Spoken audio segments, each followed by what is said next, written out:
بسم اللہ الرحمن الرحیم۔ السلام علیکم ورحمۃ اللہ وبرکاتہ۔ آج کی ویڈیو میں ہم بات کریں گے، آج ہمارا ٹاپک یہ ہے کہ دعائیں قبول کیوں نہیں ہوتی، دعا قبول ہونے کا طریقہ کیا ہے اور دعا قبول کیسے ہوتی ہے، اس بارے میں آج ہم بات کریں گے۔ دیکھیے، دعا اللہ تبارک و تعالیٰ قبول فرماتے ہیں۔ اللہ کے نبی صلی اللہ علیہ وسلم کا فرمان ہے کہ اللہ بندے کی ہر دعا قبول فرماتے ہیں۔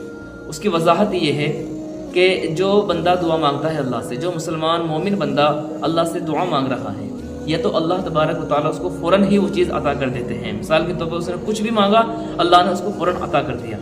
ایک وضاحت تو اس کی ہے۔ دوسری وضاحت اس کی یہ ہے کہ جب بندے نے اللہ سے دعا مانگی کہ اللہ میرا فلاں کام بنا دیجئے، یا اللہ مجھے یہ چیز عطا کر دیجئے، تو اب اللہ نے یہ کام تو اس کا نہیں کیا، باقی اس کے بدلے میں اس کے اوپر کوئی مصیبت آ رہی تھی، کوئی پریشانی، کوئی بڑی پرابلم اس کے اوپر آنے والی تھی، کوئی حادثہ ہونے والا تھا۔ مثال کے طور پر اس کا ایکسیڈنٹ ہونے والا تھا، یا اس کے بچہ بیمار، یا اس کا بچہ بیمار ہونے والا تھا، یا اس کی بیوی کو کوئی اور دکھ اور تکلیف ہونے والی تھی، اس کو کچھ تکلیف پہنچنے والی تھی، یعنی اس کو ذہنی اعتبار سے کوئی بڑی الجھن ہونے والی تھی، کوئی بڑی پرابلم ہونے والی تھی۔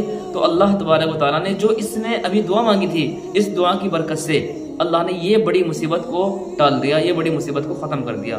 یہ حدیث کے اندر آتا ہے۔ اس بندے کو یہ لگتا ہے کہ میری دعا قبول نہیں ہوئی، ظاہری اعتبار سے اس کو یہ لگ رہا ہے کہ میری تو دعا قبول ہوئی نہیں، حالانکہ اللہ نے اس کی دعا قبول کر لی ہے۔ اس کی دعاؤں کے بدلے میں اللہ نے اس کی اتنی بڑی پرابلم ختم کر دی ہے کہ جو یہ دعا مانگ رہا تھا، اس سے بھی کہیں زیادہ وہ پرابلم تھی جو اللہ نے ختم کر دی ہے اس کے مانگنے سے۔ معلوم ہوا کہ اللہ بندے کی دعا قبول فرماتے ہیں۔ اسی طریقے سے یہ دوسری وضاحت تھی۔ تیسری وضاحت اس کی ہے کہ اللہ سے اس نے بندے نے جو دعا مانگی ہے، تو اللہ نے اس دعا کو جمع کر لیا ہے آخرت کے لیے، کہ آخرت میں اس کا بدلہ اس کو ملے گا اس دعا مانگنے کا۔ مثال کے طور پر اس نے کوئی چیز مانگی، اللہ نے اس کو ابھی نہیں دی، یا کوئی مصیبت بھی نہیں ٹلی ہے، کوئی حادثہ بھی نہیں ٹلا ہے۔ اب انسان کو کیا لگ رہا ہے، اس کو کیا محسوس ہو رہا ہے کہ میری دعا قبول نہیں ہو رہی ہے، حالانکہ دعا قبول ہو چکی ہے، اس کی وہ جمع ہو گئی ہے۔ تو تیسری وضاحت یہ ہے کہ اللہ تبارک و تعالیٰ اس دعا کی برکت سے اس کو آخرت کے اندر کوئی بہت بڑا انعام ملنے والا ہے، کوئی بہت بڑا انعام اس کو اللہ تبارک و تعالیٰ عطا فرمائیں گے۔ ہاں، اور جب یہ اس دعا کو دیکھے گا تو اللہ سے یوں کہے گا کہ اے اللہ، میں نے دنیا میں جتنی دعائیں مانگی تھی، وہ ایک بھی دنیا میں نہ مجھے ملتی اور وہ ساری یہاں جمع ہو جاتی۔ تو سوچو اللہ کی رحمت، اللہ کی قدرت کتنی بڑی ہے، اللہ اپنے بندوں سے کتنا پیار کرتے ہیں۔ ہم ہی عاجز ہیں کہ ہم اللہ سے مانگنے سے ڈرتے ہیں، یا ہم مانگنے سے تھک جاتے ہیں، ہم اللہ کے سامنے ہاتھ ہی نہیں اٹھاتے ہیں۔ یہ بڑی غلط بات ہے۔ مومن کو تو ہر حال میں اللہ کا شکر گزار ہونا چاہیے، ہر حال میں اللہ کا فرما بردار ہونا چاہیے۔ اور بہت ساری احادیث کے ذریعے سے آج میں بتاؤں گا کہ چند احادیث ہیں کہ جن کے ذریعے سے ہمیں یہ بھی معلوم ہوتا ہے کہ بندے کی دعا قبول کیوں نہیں ہوتی ہے۔ ایک بہت لمبی روایت ہے، ایک مسلم شریف کی روایت میں اللہ کے نبی صلی اللہ علیہ وسلم نے ارشاد فرمایا ہے کہ ایک شخص ہے کہ جو لمبے زمانے سے سفر کر کے آیا ہے، لمبا سفر کر کے آیا ہے، اور بہت زیادہ تھکاوٹ کے ساتھ میں سفر کر کے آیا ہے، اس کے بال بھی بکھرے ہوئے ہیں، اس کے بال بکھرے ہوئے، نہ بالوں میں تیل لگا ہوا ہے، نہ اس کے پاس پانی ہے کہ وہ بالوں کو صحیح کر سکے، نہ اس کے پاس کچھ ہے، یعنی بالکل تنگ دست انسان ہے، تھکا ہوا ہے، اور اسی طریقے سے سفر میں آیا ہوا ہے، بال بھی بکھرے ہوئے ہیں، بالکل غریب ہے۔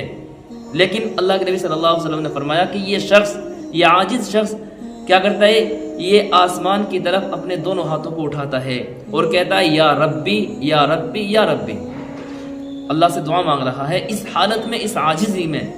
تو اللہ کے نبی صلی اللہ علیہ وسلم نے فرمایا اس کی دعا قبول نہیں ہوتی ہے۔ کیوں؟ اس لیے کہ اس کا کھانا حرام ہے، اس کا پینا حرام ہے، اور اس کا جو اس نے لباس پہن رکھا ہے وہ حرام ہے۔ تو اس روایت کے ذریعے سے ہمیں پتہ چلتا ہے کہ دعا قبولیت کے نہ ہونے کی وجہ یہ ہے کہ آج ہم حرام چیزوں کو اپنے اندر لا رہے ہیں۔ ہمارا کھانا صحیح نہیں ہے، اور ہمارا پہننا صحیح نہیں ہے، ہماری اولاد کے اوپر جو خرچ ہو رہا ہے وہ صحیح نہیں ہے۔ تو دعا کیسے قبول ہوگی؟ دعا قبولیت ہونے کے لیے شرط یہ ہے کہ آدمی، اس حدیث کے ذریعے سے پتہ چلتا ہے کہ آدمی بالکل حلال مال کھائے، پاکیزہ پیور مال کھائے۔ اللہ کے نبی صلی اللہ علیہ وسلم نے اس حدیث کے اندر فرمایا کہ پیغمبروں کو حکم دیا ہے، اللہ کے نبی صلی اللہ علیہ وسلم فرماتے ہیں کہ اللہ نے پیغمبروں کو حکم دیا ہے کہ اے میرے پیغمبروں کہ تم حلال مال کھاؤ، حلال رزق کھاؤ۔ تو حلال رزق کھانے کے بارے میں یہ حکم دیا جا رہا ہے، حرام سے بچنا ہر حال میں ضروری ہے۔ تو معلوم ہوا کہ دعا قبول ہونے کے جو اسباب ہیں وہ حرام سے نہ بچنا ہے۔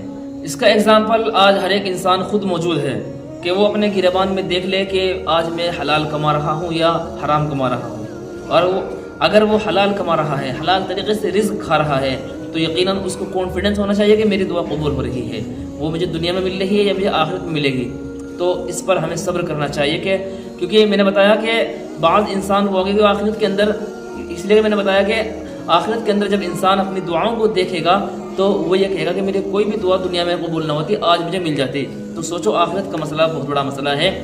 دنیا کے اندر رہتے ہوئے ہم اللہ سے دعا مانگے، ربنا آتنا فی الدنیا حسنۃ وفی الآخرۃ حسنۃ وقنا عذاب النار، اے اللہ ہمیں دنیا کے اندر بھی اچھائیاں عطا فرما، بھلائیاں عطا فرما، اور ہمیں آخرت کے اندر بھی بھلائیاں اور اچھائیاں عطا فرما، اور ہمیں جہنم کے عذاب سے بچا۔ اس دعا کو اللہ کے نبی صلی اللہ علیہ وسلم پڑھتے تھے، اور اس دعا کا اہتمام کرنا چاہیے ہر ایک مسلمان کو۔ اللہ نے خود تعلیم دی ہے قرآن مقدس کے اندر کہ اس دعا کو خوب پڑھو، یہاں تک کہ نماز میں پڑھی جاتی ہے، ہر ایک آدمی اس کو پڑھتا رہے تو یقیناً اس کو دنیا بھی ملے گی اور اس کو آخرت بھی ملے گی۔